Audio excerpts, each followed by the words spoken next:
Berhentilah menjadi munafik. Hari ini kira-kira 2,000 ahli dan penyokong PAS atau lebih sinonim dipanggil walaun berkumpul di pekarangan Istana Kehakiman di Putrajaya sebagai tanda sokongan terhadap himpunan pertahan syariah yang digerakkan parti itu. 9 hakim akan membuat keputusan terhadap permohonan semakan yang difailkan Nik Elin Zurina, Nik Abdul Rashid dan Tengku Yasmin Natasha Tengku Abdul Rahman bagi mencabar enakmen Kanun Jenayah Syariah 1 Kelantan 2019. Walaupun ia adalah terkait dengan kesalahan enakmen tersebut mematuhi perlembagaan negara atau tidak, PAS menganggap permohonan dikemukakan peguam terbabit adalah mencabar undang-undang syariah dalam negara ini. Intipati utama permohonan Nik Elin dan Tengku Yasmin ialah meminta agar Mahkamah Persekutuan membatalkan 20 kesalahan syariah dalam enakmen Kelantan atas alasan Dewan Undangan Negeri terbabit bertindak melangkaui bidang kuasa mereka. Sebelum ini, PAS mendakwa kononnya mereka berhimpun untuk memperteguh perundangan syariah negeri-negeri yang cuba diruntuhkan oleh pihak tertentu. Antara pemimpin PAS yang kelihatan hadir dan melakukan solat hajat di pekarangan kompleks mahkamah pagi tadi ialah beberapa pemimpin kanan PAS seperti Timbalan Presidennya Datuk Seri Tuan Ibrahim Tuan Man, Idris Ahmad Naib Presiden, Datuk Seri Taqiyuddin Hassan Setiausaha Agong dan Ahmad Fadli Syari Ketua Penerangan. Tidak ketinggalan bekas Setiausaha Agong Barisan Nasional Tan Sri Anwar Musa serta Naib Presiden Bersatu yang juga ahli Parlimen Putrajaya Datuk Dr. Razi Jidin. Baiklah, hari ini Jom Channel ingin berkongsi dengan para penonton kronologi ringkas dan padat tentang kes Iki Putra dan Nik Elin yang telah berlaku ketika PAS menjadi kerajaan yang mungkin tidak disedari oleh mereka atau pura-pura buat tidak sedar demi memperlihatkan mereka suci dan ulama muktabar. Pada 21 Ogos 2019, Iki Putra telah didakwa berkenaan kes jenayah syariah di Selangor.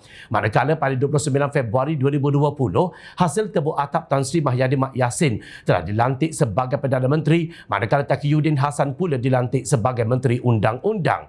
Tanpa membiarkan rakan sekongkolnya dilihat tidak berguna, maka pada 2 April 2020, Presiden PAS Tan Sri Abdul Hadi Awang dilantik sebagai Duta Khas ke Timur Tengah yang bertaraf menteri dengan allowance berpuluh-ribu ringgit sebulan tanpa berbuat apa-apa selama 33 bulan. Pada 25 Februari 2021, Mahkamah Persekutuan telah membenarkan undang-undang tersebut dicabar oleh Iki Putra. Persoalannya, kenapa ketika itu PAS tidak bersolat hajat atau meraung seperti hari ini di hadapan Istana Kehakiman, sedangkan ketika itu PAS sudah berada dalam kerajaan selama 12 bulan. Kemudian pada 19 Mac 2021, 200 orang peguam telah menandatangani petisyen mendesak pindaan perlembagaan. 4 bulan kemudian, Mahyadin tersungkur sebagai Perdana Menteri dan Datuk Seri Ismail Sabri Yaakob pula dilantik sebagai PM9. 25 Mei 2022, Nik Elin telah memfailkan notis usul cabar perkara dalam Kanun Jenayah Syariah Kelantan. 30 September 2022, Mahkamah Persekutuan telah membenarkan undang-undang berkenaan dicabar oleh Nik Elin. Sekali lagi persoalan timbul di mana suara Hadi Awang, pimpinan PAS dan para walaun mungkin sedang seronok di buah kemewahan dan diulik kedudukan yang ketika itu berada dalam kerajaan selama 31 bulan sehingga mulut mereka terkunci rapat.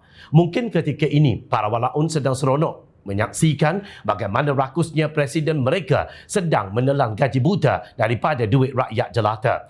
13 Oktober 2022, Nik Elin telah memfailkan petisyen dan sebulan kemudian, iaitu pada 24 November 2022, Datuk Seri Anwar Ibrahim dilantik sebagai Perdana Menteri Malaysia selepas pilihan raya umum ke-15. Seterusnya, pada 19 Januari 2023, 3 majlis agama Islam iaitu wilayah Kedah dan Selangor telah menerima kebenaran untuk menjadi sahabat mahkamah atau amicus curiae.